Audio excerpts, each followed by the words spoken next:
ते कदम विचारतो मग कोणता कदम, हरेगाव कदम का हिवरेगाव कदम, त्याच्यावर अंदाज काढते. मग कळालं बियाणं आपलंच हे. मग म्हणते मानाचा जय भीम, क्रांतिकारी जय भीम, निळा जय भीम, कडक जय भीम. हे बाणगुळ साधेत का? ज्या जातीयतेला समूळ नष्ट करण्यासाठी बाबासाहेबांची हयात गेली, बेजार झाले बाबासाहेब. पण ती जात गेली नाही. त्या डमणीवाल्याने तेच केलं. सुटाबुटामध्ये देखणारे तरुण युवक आपल्या डमणीमध्ये बसलेला आहे, हातामध्ये सूटकेस आहे, ड्रेसिंग केलेली आहे आणि कुठतरी बाबा एक व्हिजन आहे. आणि म्हणून त्या डमणीवाला विचारलं तुमचं आडनाव काय? आडनाव कळलं आंबेडकर. आणि दुसरा प्रश्न विचारला नेमकं तुम्ही कोण? मी बाबासाहेब बोलल्यामुळे काही काही बाणगुलांनी युट्यूब मध्ये महिली चेक केली, नेमकं हे कोणाचं? मला शेवटी सांगायला लागलं मी माझ्या बापाचाच आहे. पण माझ्या बापाला या देशामध्ये स्वाभिमान निर्माण करण्याची ताकद एका बापाला दिली आहे. त्या बापाचं नाव डॉक्टर बाबासाहेब आंबेडकर. म्हणजे मेंटॅलिटी लोकांची काय झाली की एखाद्या गोष्टीवर आपण बोलत राहिलो ती गोष्ट चांगली असेल, तिचं समर्थन केलं, एखाद्या समूहाबद्दल एखाद्या जातीबद्दल आपण बोलत राहिलो बरं वाटायला. पण एखादा व्यक्ती चांगला आहे आणि तुमच्या मनात एखाद्या व्यक्तीबद्दल न्यूनगंड निर्माण झाला असेल आणि त्याची बाजू चांगल्या व्यक्तीने घेतली की मात्र मग आपल्या डोळ्यात खुपायले. म्हणजे काल परवा आम्ही त्या ईव्हीएम बद्दल बोललो, घोटाळा झाला न झाला आम्हाला काही घेणं आहे बाबा, शेवटी जनतेचा कोल होता आणि बहीण बैमान होत नसती, बहिणीनं साथ दिली आणि कार्यक्रम झाला. काही काही बाणगुळ आम्हाला माहिती. आता तुम्हाला बाबासाहेब आंबेडकरांचं नाव घ्यायचा अधिकार नाही. तुम्ही मक्तेदारी आहे. बाबासाहेब आंबेडकर वैयक्तिक कुठल्या जातीसाठी नाही. बाबासाहेब आंबेडकर हे देशाच्या अस्मितेचा प्रश्न आहे. केवळ तुमचा उद्धार नाही, विठ्ठल कांगलेचा बोलण्याचा अधिकार आपल्या बापाने दिला. त्या बापाचं नाव डॉक्टर बाबासाहेब आंबेडकर आहे. त्यामुळं त्या महामानाचं नाव कोणाला घ्यायचं न कोणाला घ्यायचं असा अधिकार मानण्याचा अधिकार या देशामध्ये कोणाला नाही. तो लोकशाहीचा अधिकार आहे. कोणाला खरं म्हणायचं कोणाला वाईट दिला हे पण आपल्याला मान्य करावं लागेल.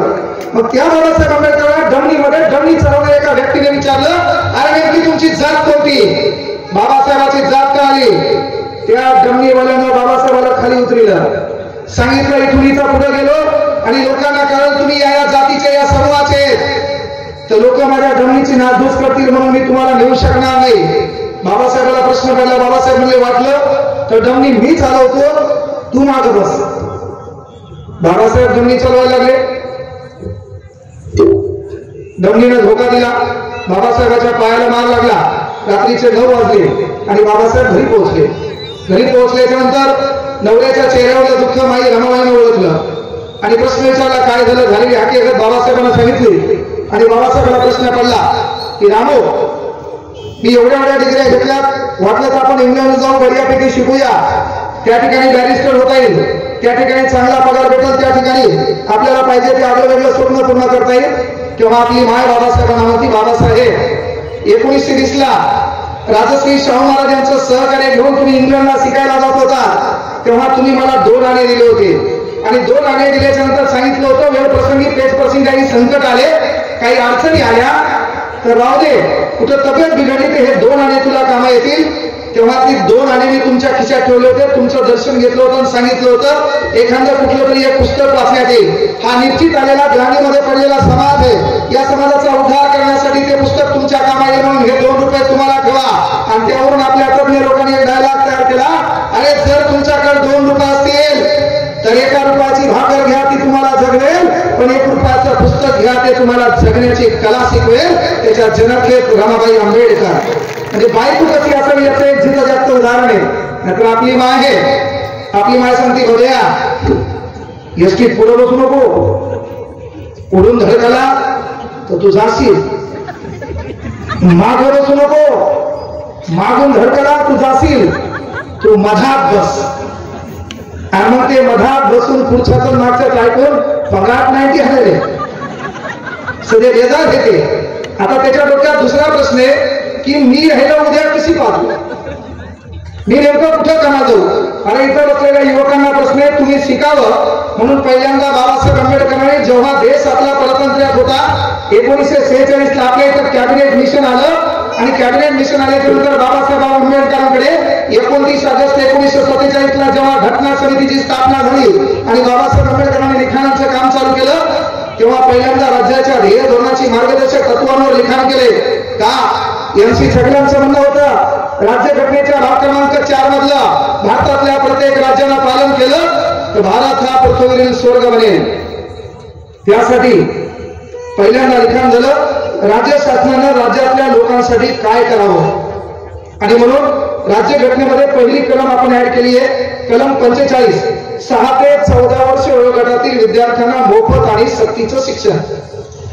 इथं विठ्ठल सांगतो इथून पुढं मग भाषण जे मी ठेवणार असेल पहिली गोष्ट कळत नाही भाषणाला महाराष्ट्र सुधरत नाही आपल्याला ती सवय झाली आता नेमकेच गाणे झाले काहींना खूप छान गाणे म्हटले काही जण नाचले पण उद्या पुन्हा आपण विसरून जाणार हे का नाही आमचं पोरग सध्या बेजारे रेल मध्ये कपडे दुसऱ्याचे गॉगल चौथ्याचा गाडी पाठवायची आणि याच्या रील फक्त पाहत राहायच्या लय बळ आलं आणि हे कामाला कुठं कारखान्यात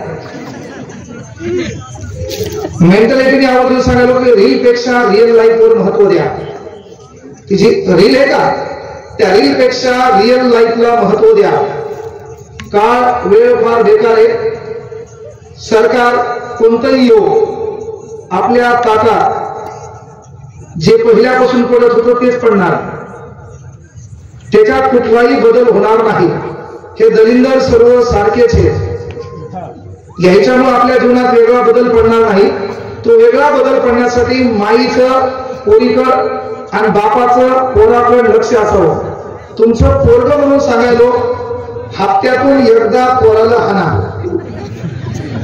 माहिती सांगतो तुमचं पोरग म्हणून सांगायलो हप्त्यातून एकदा पोराला हाना त्याचं चुको न चुको तरी मारा माहिती एक वार ठरवा वेळ ठरवा बापाला पोराला फोन करायचा रविवार दुपार 2 उद्यापासून चालू करा कारण बापाचा पोराला फोन केला पाहिजे दुपारी 2 रेडी राहायचं मी आलो की बापाला हाना त्याचा चुको न चुको माहिती हाना कळलं का कधी बाप विसरला तर पोराला बापाला फोन करायचा पप्पा येळ झालाय या पण बापाला हानाच रिअल सांगायलो पोरी माईला विनंती पोरी पण हाना तू काय एकटी लाडाची आहे काही एका हातात थोडी वस्तू है का नाही तू लिहायली आहे खुदा तुने मोहब्बत बनाई क्यों है हाना पण विशेषतः पोराला हाना मात्र त्याच्यात आपल्या बहुजनांच्या महाराजांना एकच काम करा हप्त्यातून एकदा हाना का म्हणालो पोरग म्हणून तो घराच्या पुढे बसेल बापान जाताना एक झापड हाना पोरग विचार करेपर्यंत पुन्हा घरातून येताना पुन्हा एक झापड हाना पोरा विचारलं काहून बापा सांगायचं काहून मिळून काय नाही त्याला बाप आधी